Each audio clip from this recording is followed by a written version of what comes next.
I'm not quite sure if it's still considered a safe word if fire is involved.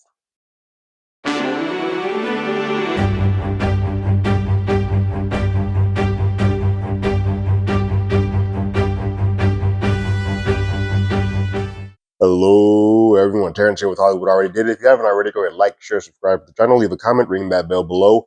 Anytime we have something, you will be among the first to know. The fourth episode of Smoke is here. It is called Strawberry. I'm a little bit behind on this. I watched this ages ago, but I'm finally getting a chance, based on life and work, to get a chance to talk about it. Episode 4. Honestly, this season is probably the one that I have so far liked the least. Not because it's a bad episode, not because there's not great acting that's happening in it, but it's the one that has moved the story along the least amount. There's no real progression. We're not really seeing Michelle getting any closer to Dave, but we're doing a bit of a character study, more so on Dave than we are on Michelle. We open the episode up with Dave teaching a class, sort of like a seminar to a bunch of up and coming firefighters, fire camp. It looks like it's sort of doing. Michelle is there present to sort of watch and just learn. She is always sort of just taking notes to see if there's ever anything that she can catch Dave up on or catch him slipping on. His main point is that, hey, you can be as organized and as perfect in your day as you possibly think you can be. You can be as planned and regimented out, like, this is what I do. I go out to eat, go to the grocery store, I do this is my plan. But once fire becomes involved, it is chaos. And fire is just complete and total chaos. There's nothing you can plan for in it. It is just what it is. His point in this seminar is to teach you how to exist within this chaos. And if he can do that, then he can teach you about all there is to be the mind of an arsonist. And so that's what Michelle's sort of taking a note of, like, got it. Living and breathing and organizing and being one within the chaos that is fire. Because that's not something you can control. Which also tells a little bit about Dave. We learn in this episode that he does try to control and be sort of regimented and sort of have everything lined up in his day-to-day, his exterior, his life, his Bruce Wayne, is the persona that he puts on top of the arsonist. But he is living in pure chaos. And when that veil of perfectness gets sort of knocked down, you see that boy go cray-cray real fast. We see Michelle go to meet with her brother at a cockfight. Apparently he runs and operates cockfights. I had it wrong before. I think in previous episodes, I thought Michelle was that this brother that sort of grabbed her before was the brother-in-law, but it turns out that that's actually the brother, and that the sister was the sister-in-law. Neither here nor there. They both the husband and wife of that duo wanted their mother to be released. Michelle goes to this cockfight, and her brother, after some long-windedness, eventually apologizes for putting his hands on her. He's like, I've never done that before. I am 2 days sober because of that situation. I don't ever want to become that person that put their hands on. You can tell that was new to her, and new to him, and they have a moment of just saying, don't let it happen again. I understand.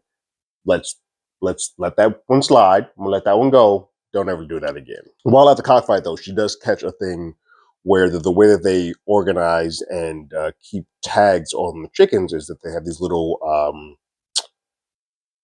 chicken tags that they can be easily cut off and removed and easily purchased and easily disposed of. So it's a cheaper form of tracking. Michelle, the brain in her, starts thinking, oh, that might be the way to sort of put these in the bags to track for our arsonist who's doing the shopping bag, the milk jug arsonist. So she takes that back to the chief, and immediately the chief is like, okay, that seems cheap enough and efficient enough and effective enough. Let's run with it. Sure, if you can get that to Dome, go ahead and do it. We see Emmett talking to his mom, and he is not a fan of Dave. He says, like, Dave, I think he calls him a two-faced dick. He's like, hey, he is a terrible person. He can see beyond the veil. It's kind of like with those things where we always see in most movies where there's somebody hiding in plain sight, but young people, kids, can sort of suss out the BS. They haven't quite had the veil railed over them. Emmett is one of those people that's like, nah, I don't trust Dave. But he is willing to go along with the story and buy everything for him because in this moment he makes his mother happy. See how he feels the next episode, because at the end of this, yeah, Emmett's mom ain't too happy. So Michelle brings to Dave the idea of putting the chicken uh, tags into the shopping bags, and so they do this over a night and commiserate and get drunk and sort of just discuss life and talk about things. And we sort of delve a little bit deeper into Dave and who Dave is and the psyche of Dave. Dave goes on to talk about his mom disappearing when he was a boy, when he was 15, and how it just shattered him. It broke him. And he said, and they did the whole thing. They did police, they did flyers, neighborhood watches. They were looking on, and they just knew that she was gone. She was dead. Like if they hadn't found her, she was completely and totally dead. And they had sort of come to the moment to accept that. Shit, after a while, he knew in his heart. The adults didn't have the guts to sort of come to him to tell him that she was dead, but he knew. And then come to find out, she wasn't. She skipped town with her younger boyfriend and just wanted to start over in life without her husband and without her son. It's crazy because as a kid, all he hoped was that there wasn't enough damage done to her mom that she still, if when they found her body, she would still look like his mom. And then to come to find out that she just abandoned them and sort of just left them out to dry and wanted to go on and do her own life, but didn't care enough to take them with him. You could see his demeanor change. You could see the veil of wherever he was comfortable in putting that Bruce Wayne affectation of Dave on top of the arsonist. It was gone for a brief moment. You could see that he was broken and he was hurt and he was damaged by what his mother did. And he says at that moment he could have stayed there and wallowed in sorrow and be pitiful about himself and say, woe is me. Why don't my mom want me? The Fresh Prince of Bel-Air. Why don't he won't love me? Why don't he want me? But instead he said, no, I just went on with the lie and said, pretended that bitch was dead, rotting in that ditch. He's like, and that let me go through life perfectly fine, which is a wild thing to say. This is an episode that sort of watches both of the arsonists equally go into a descent. Because Freddie on his end, yeah, poor Freddie. We see Freddie has sort of not kept up with his hair. He's starting to let himself get disheveled again, going back to the regular clothes that he was wearing beforehand, probably going back to the drunkenness and the porn that he was doing before. Never got that email. And so he goes to the hair salon of the woman who sort of pushed him towards this, and just like a homeless person, just beats on the window until he gets her attention. And then he says that he wants his hair fixed to the point that no one would be able to see him again. He basically, the idea of being a manager is now gone. He just wants to slip away back into the nothingness that he was in before he got this bright idea to be a manager or do something with his life. And you can tell that she's a bit heartbroken, but at the same time, she also has a business that she has to operate. And she did this one sort of because she cared about this person and sort of saw something for him. And she genuinely meant, hey, can you come back at 5? Once work is done, you and I will talk. We will have a conversation about this. And he's like, fix this. So she tells him to come back, but he feels that as a dismissal. He thinks that, like, yeah, she doesn't want anything to do with me. I'm just going to go about my business. And she genuinely was hoping and praying that he would come back to her at 5. It was clear by the way that he looked at her in that moment and saying, oh, now you don't even want anything to do with me. And he felt completely and just discarded. Needless to say, he does not return at 5, even though she is actively in the chair waiting to way past 6 to see if he does. The next day, Dave awkwardly goes to apologize to Emmett. And it is very uncomfortable. It is very awkward, but it does seem like he is at least making forth the effort. And he says that he hopes that he can do better. He's like, I can be that supplemental parent or that big brother. Emmett kind of doesn't know what to do with it, but he just says, like, look, how about we take one day at a time? Like, I'm not going to say, yay, we're all gung ho, but like, let's take a day at a time. Abby overhears this conversation and sort of says, hey, she sees it and it's like, well, I'm going to extend more of an olive branch and say, you're willing to work on it. You're willing to put a best foot forward. How about you pick him up from school today? And he agrees. He's like, yeah, okay, cool. I can do that. That'll be great. That'll be great to do. So then we see the day Dave and Michelle go drop the now marked shopping bags off to the different shopping locations and are about to split up for the weekend. Dave mentions that he has a seminar that he's teaching at the weekend, and so that he won't really be able to see you this weekend. And Michelle sort of feigns interest and say, hey, I'd like to be a part of that. And David offers his suite to her and she takes him up on it. The way that I feel that this episode goes, that that seminar that we see at the top is what occurs after. Like that takes place after this, because nothing led up to us seeing that scene before, but I feel like that scene happened out of order from everything else that happens in this. This is the seminar that he's talking about going to go do. We then see Michelle go back to the office. Dave splits. We don't know where, but we find out very shortly. But Michelle goes back to the office and just sort of hanging around the office as she finds an unused business card for an old officer that used to be there called Ezra Esposito, which it's going to be played by John Leguizamo. I know this because every single episode has said in the cast names that go during the title cards, John Leguizamo. And so I'm like, where is he? We've had 4 episodes and he's not here. That name leads me to believe that that's who's going to be. But we find out that Ezra was a former officer and partner to Dave. And apparently Dave has had a falling out with the fire department, and the police department sort of been shunned. But he used to be a partner to Dave. Esposito's isn't in any files. There's no record of him. There's nothing that sort of shows that he was there. So however he left wasn't on good terms. And the chief won't talk about it. Michelle asks, and he's like, nope, not talking about it. Not even doing it on the slide. We are not having that conversation. And then Emmett shows up at the precinct because Dave didn't pick him up. So, yeah.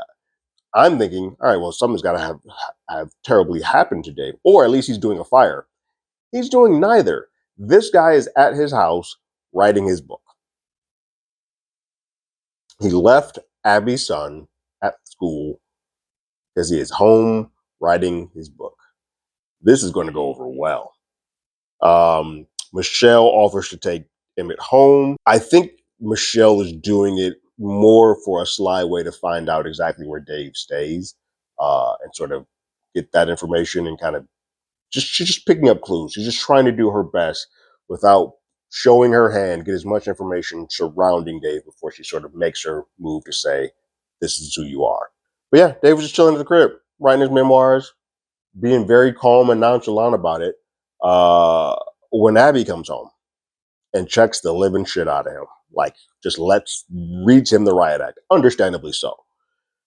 Forgetting to pick up Emmett, and then Michelle drops him off. They have a little bit of a conversation, to which Emmett mentions that, like, I don't really know Dave, and Michelle's like, I don't either. So it's just another play that, even though he pretends to be this family person, he doesn't really connect with his family at home either. So that's another thing that Michelle sort of just clocks.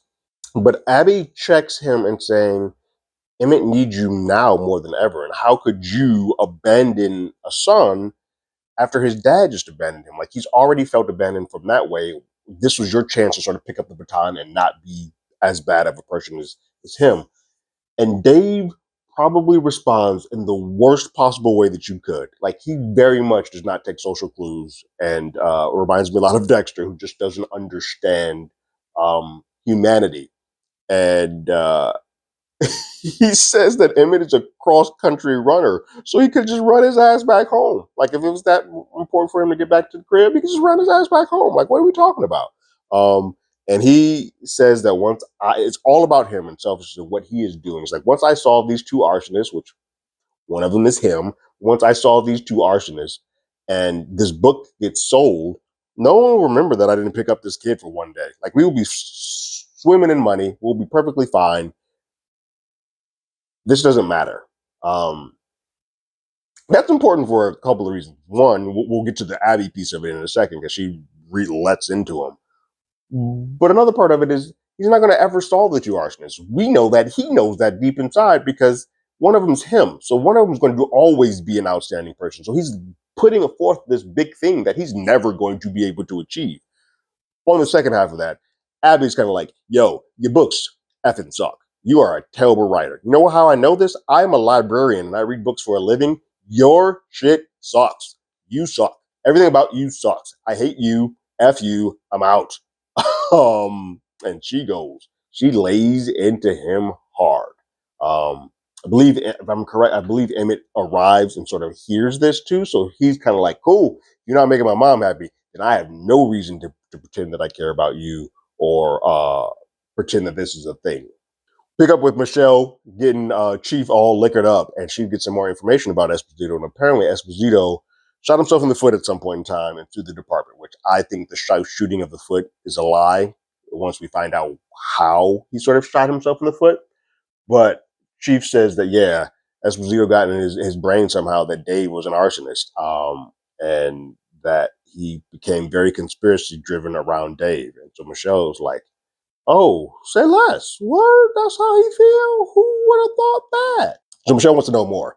And he just says, yeah, he was convinced that Dave was an arsonist, which means that Michelle has to sort of walk a tightrope now because clearly the department has wiped out and moved somebody under the radar previously who sort of pushed ahead against Dave. So now she needs to make sure that all her ducks are in a row before she go ahead and make this move or make this declaration that Dave is an arsonist. Which also means she has to meet Esposito. She doesn't happen in this episode, but you know that she's going to have to go and get information from him, but do so on a low, so that it does not seem that she is flagging the alarms that that she is sort of on the same page that he was. We then pick up with Freddie again in his descent. We see basically both arsonists at the last two pieces of this show episode on their descent into pure madness. But we see Freddie has shaved his head. Any remnants of still having some sort of semblance of trying or caring is gone. He shaved his head off at his own hands.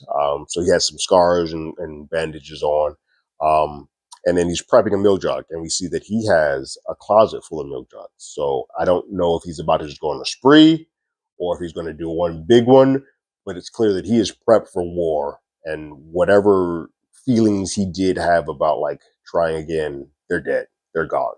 This is who he is. And then pick up with Dave, who is at a grocery store because now his gene has been broken and he has been made to look powerless. And whenever he gets that way, he has to go back to the world where he can gain power and attempts to fire. And while he's attempting to fire, there's an older woman who makes an advance at him. And then he picks up on it and takes her out. And he takes her to a hotel, and they get a little freaky. He handcuffs and blindfolds her, starts doing some weird dances like he is in his element now, just being purely crazy. Some of it might be Oedipus complex stuff, say like with an older woman, could be his mom, who knows. But yeah, blindfolds her and then plays a game called streaking, which he basically puts a streak of hot wax, I'm not sure, but some type of flammable substance on the woman's stomach and sets it on fire. I thought he was going to hurt her, but nah, he was just doing it to sort of bring out or arouse. He's got a fire play, basically. I've seen wax play. I've heard of honey, heard of ice. This motherfucker's playing with fire. He puts fire on her and then she's into it. And that's how the episode ends. Again, not my favorite episode. Again, a lot of character pieces for Dave.